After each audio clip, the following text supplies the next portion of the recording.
Hello, Mark. I'm Linda, and I'm a freshman. My student number is 3. The speech title is Jimmy Carter: Why I Believe the Mistreatment of Women is the #1 human rights abuse. As a matter of fact, I was trying to think about my career since I left the White House, and the best example I have is a cartoon in New Yorker a couple of years ago. This little boy is looking up at his father, and he says, "Daddy, when I grow up, I want to be a former president." Laughter. Well, I have had a great blessing as a former president because I have had an access that very few other people in the world have ever had to get to know so many people around this whole universe. Not only am I familiar with the 50 states in the United States, but also my wife and I have visited more than 145 countries in the world. And the Carter Center has had full-time programs in 80 nations on Earth. And a lot of times, when we go into a country, we not only meet the king of the president, but we also meet the villagers who live in the most remote areas of Africa. So our overall commitment at the Carter Center is to promote human rights.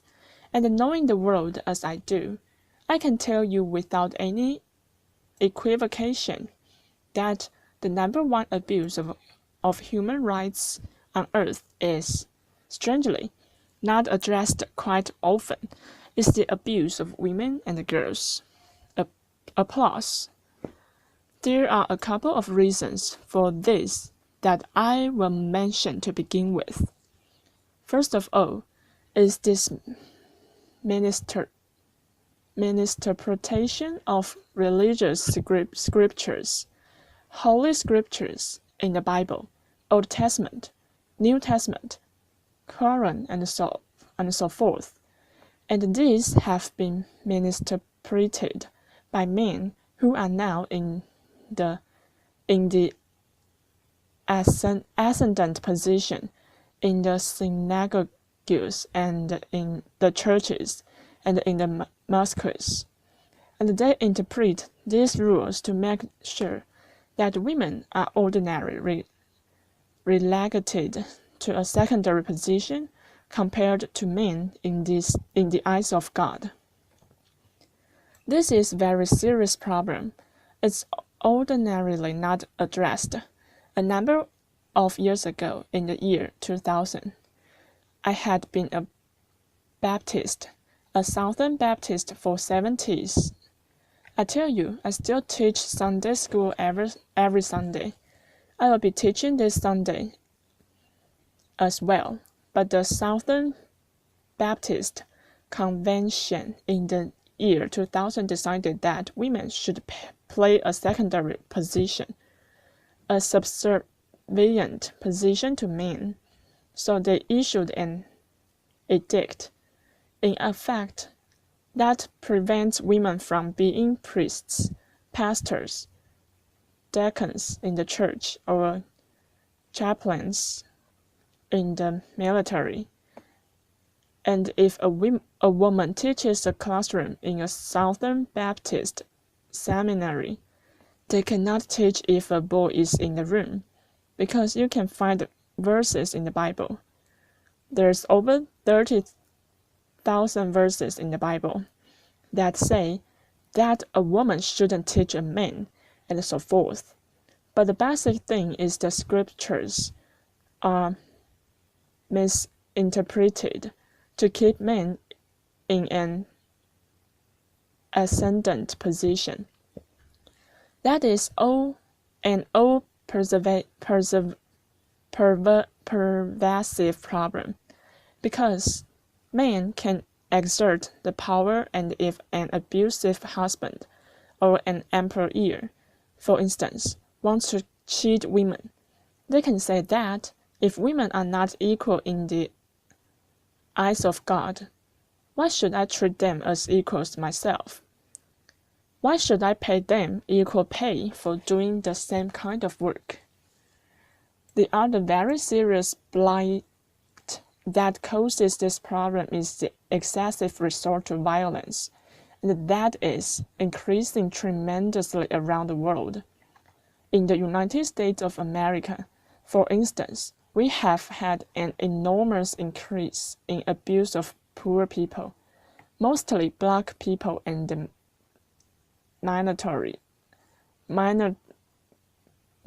minorities, by putting them in prison. When I was in office as governor of Georgia, 1 out of every 1,000 Americans were in prison. Nowadays, 7.3 people per 1,000 are in prison. That's a 7-fold increase. And since I left the White House, there's been an 800% increase in the number of women who are black who are in prison. We also have one of the only countries on earth that still has the death penalty. That is a developed country. And we rank right alongside the countries that are most abusive in all elements of human rights in encouraging the death penalty. We are in California now, and I figured out the other day that California has spent $4 billion in convicting 13 people for the death penalty. If you add that up, that's $307 million it costs California to send a person to be executed. Nebraska this week just passed a law abolishing the death penalty because it costs so much. Applause. So the resort to violence and abuse of poor people and helpless people is another cause of the increase in abuse of women. Let me just go down a very few abuses of women that concern me most, and I will be fairly brief, because I have a limited amount of time, as you know. One is genital mutilation. Genital mutilation is horrible and not known by American women, but in some countries, many countries, when a child is born, that's girl. Very soon in her life, her genitals are completely cut away by a so-called cutter who has a razor blade end in a non-sterilized way, then remove the exterior parts of a woman's genitalia, and sometimes in more extreme cases, but not very rare cases, they sew the orifice up so the girl can just urinate or menstruate, and then later, when she gets married, the same cutter goes in and opens to the orifice up so she can have sex. This is not a rare thing, although it's against the law in most countries. In Egypt, for instance, 91% of all the females that live in Egypt today have been sexually mutilated in that way. In some countries, it's more than 98% of the women are cut that way before they reach maturity. This is a horrible affliction on all women that lived in those countries.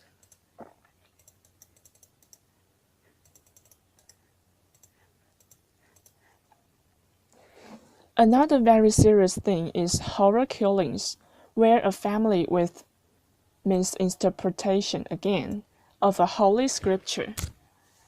There is nothing in the Quran that mandates this will execute a girl in their family if she is raped or if she marries a man that her father does not approve, or sometimes even if she wears inappropriate clothing, and this is done by members of her own family. So the family becomes murderous when the girl brings so-called disgrace to the family. An analysis was done in Egypt not so long ago by the United Nations, and it showed that 75% of these murders of a girl are perpetrated by the father and the uncle or the brother, but 25% of the murders are conducted by women. Another problem that we have in the world that relates to women, particularly, is slavery, or human trafficking is called nowadays. There were about 12.5 million people sold from Africa into slavery in the New World back in the 19th century and the 18th century. There are 30 million people now living in slavery. The United States Department of State now has a mandate from Congress to give a report every year, and the State Department reports that 800,000 people are sold across international borders every year into slavery, and that 80% of those sold are women into sexual slavery. In the United States right this moment, 60,000 people are living in human bondage or slavery. Atlanta, Georgia, where the Carter Center is located and where I teach at Emory University, they have between 200 and 300 women, people sold into slavery every month.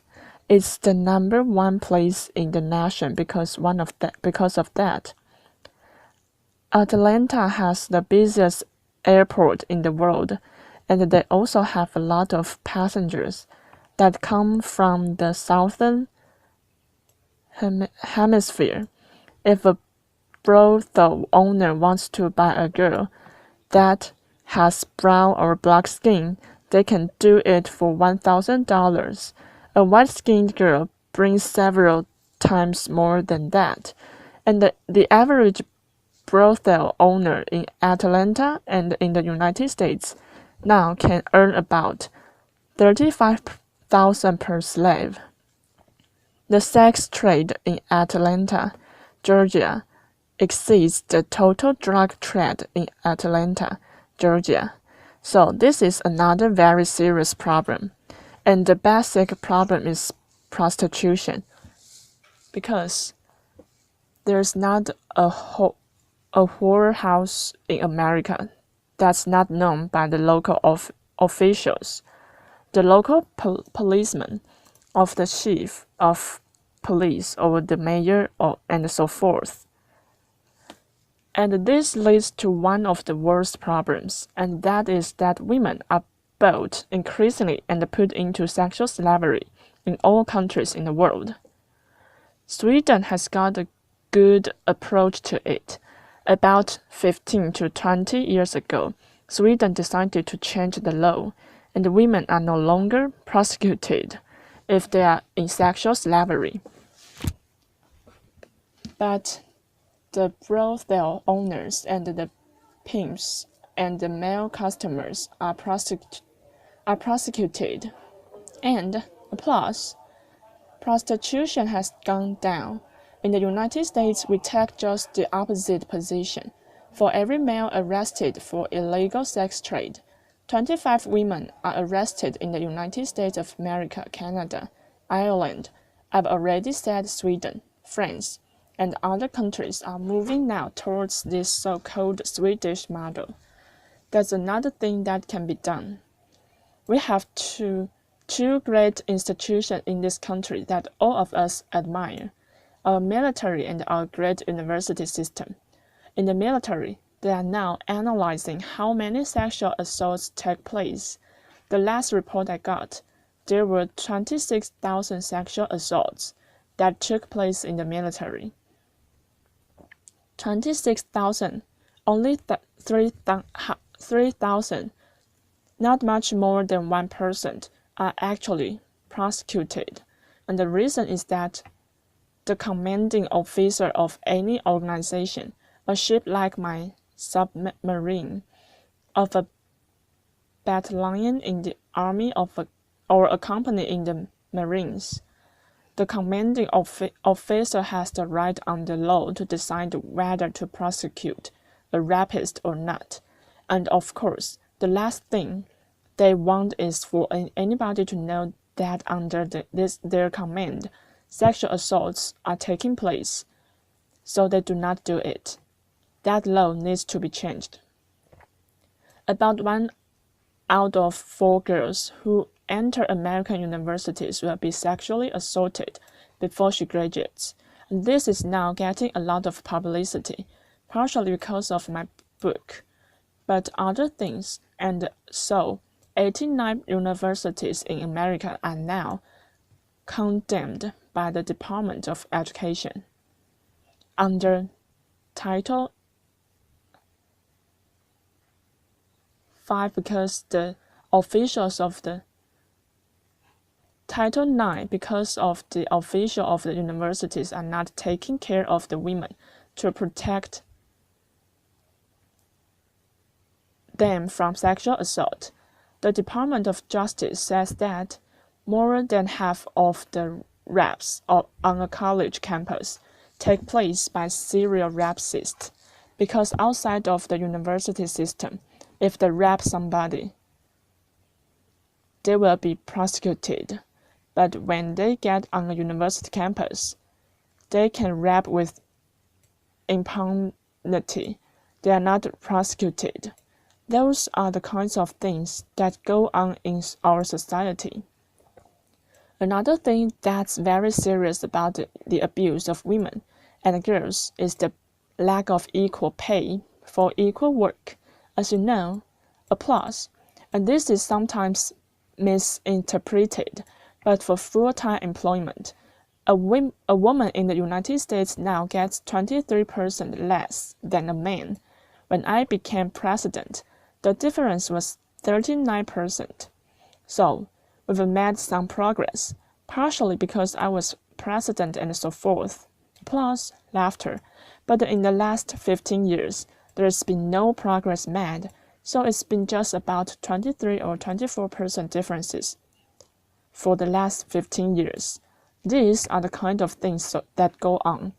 If you take the Fortune 500 companies, 23 of them have women CEOs out of 500, and those CEOs, I need not tell you, make less than an average than the other CEOs. Well, that's what goes on in our country. Another problem with the United States is we are the most warlike nation on earth. We have been to war with about 25 different countries since the Second World War. Sometimes we've had soldiers on the ground fighting. The other times we've been flying overhead dropping bombs on people. Other times, of course, now we have drones that attack people and so forth. We've been at war with 25 different countries over more since the Second World War. There was 4 years, I won't say which ones, where we didn't applause. We didn't drop a bomb. We didn't launch a missile. We didn't fire a bullet. But anyone, those kinds of things, the resort to violence and the misinterpretation of the Holy Scriptures are what causes, are the basic causes, or abuse of women and girls. There's one more basic cause that I need not mention, and that is that in general, men don't give a damn. Applause. That's true. The average man that might say, I'm against the abuse of women and the girls, quietly accepts the privileged position that we occupy. And this is very similar to what I knew when I was a child. When separate but equal had existed, racial discrimination legally had existed for 100 years. From 1865, Johnson got the bills passed for equal rights, But during that time, there were many white people that didn't think that racial discrimination was okay, but they stayed quiet because they enjoyed the privileges of better jobs, unique access to jury duty, better schools, and everything else, and that's the same thing that exists today, because the average man really doesn't care, even though they say, I'm against discrimination against girls and women. They enjoy a privileged position, and it's very difficult to get the majority of men who control the university system, the majority of men that control the military system, the majority of men that control the governments of the world, and the majority of men that control the great religions. So what is the basic thing that we need to do today? I would say the best thing that we could do today is for the women in the powerful nations like this one, and where you come from, Europe and so forth, who have influenced and who have freedom to speak and to act, need to take the responsibility on yourselves to be more forceful in demanding an end to racial discrimination against girls and women all over the world. The average woman in Egypt doesn't have much to say about her daughters getting genetically mutilated and so forth.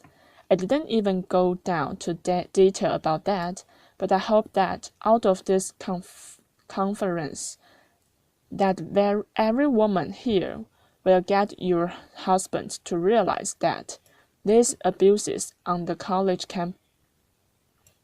campuses and the military and so forth, and in the future job market, need to protect your daughters and your granddaughters.